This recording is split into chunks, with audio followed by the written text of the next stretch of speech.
Praise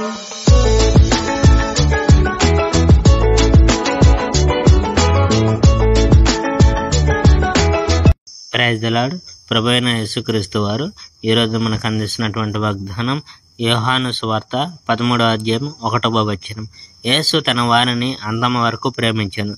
పస్కా పండుగ దగ్గరకు వచ్చింది. ఈ ప్రపంచాన్ని వదిలి తన తండ్రి దగ్గరకు వెళ్లే సమయం వచ్చిందని యేసుకు తెలుసు. ఆయన ఈ ప్రపంచంలో ఉన్న తన వాళ్ళను ప్రేమించాడు. తాను వాళ్ళనంతా సంపూర్ణంగా ప్రేమించాడంటే ఆ ప్రేమను వాళ్ళకు చూపించాడు. యేసు ఆయన శిష్యులు రాత్రి భోజనం చేయడానికి కూర్చుని ఉన్నారు. సైతాను అప్పటికే సీమోను కుమారుడైన యూదా ఇస్కరియోతులో ప్రవేశించి యేసుకు ద్రోహం చేయమని ప్రేరేపించాడు. తండ్రి తనకు సంపూర్ణమైన అధికారం ఇచ్చినట్టు యేసుకు తెలుసు. తాను దేవుని నుండి వచ్చిన విషయము, తిరిగి ఆయన దగ్గరికి వెళ్ళబోతున్న విషయము ఆయనకు తెలుసు. అందువల్ల ఆయన భోజన పంక్తి నుంచి లేచాడు. తన పైవస్త్రాన్ని తీసివేసి ఒక కండువను నడుముకు చుట్టుకున్నాడు.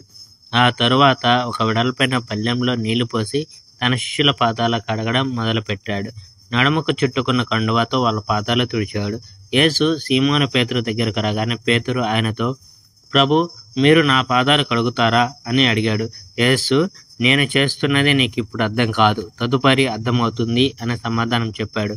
పేతురు, మీరు నా పాదాలు ఎన్నటికీ కడగకూడదు, నేను ఒప్పుకోను అని అన్నాడు. యేసు, నీ పాదాలు కడిగితే తప్ప నీకు నాకు సంబంధం ఉండదు అని చెప్పాడు.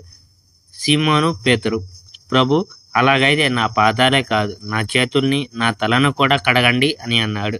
యేసు సమాధానం చెప్తూ, స్నానం చేసిన వాని శరీరం అంతా శుభ్రంగా ఉంటుంది కనుక అతడి పాదాలు మాత్రమే కడుక్కుంటే చాలు, ఒకడు తప్ప మీరందరూ పవిత్రులై ఉన్నారు అని అన్నాడు.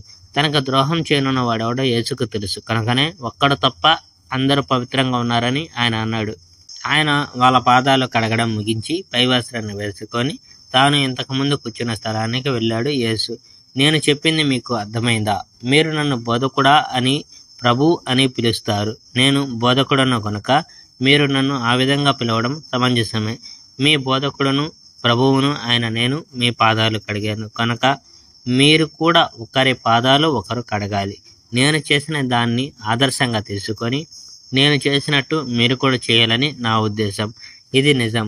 యజమాని కంటే సేవకుడు గొప్ప కాదు. అలాగే వార్త తెచ్చేవాడు వార్త పంపిన వానికన్నా గొప్పవాడు కాదు. ఇవన్నీ మీరు తెలుసుకున్నారు. వీటిని ఆచరిస్తే ధన్యులవుతారు. Praise the Lord. May God bless our India.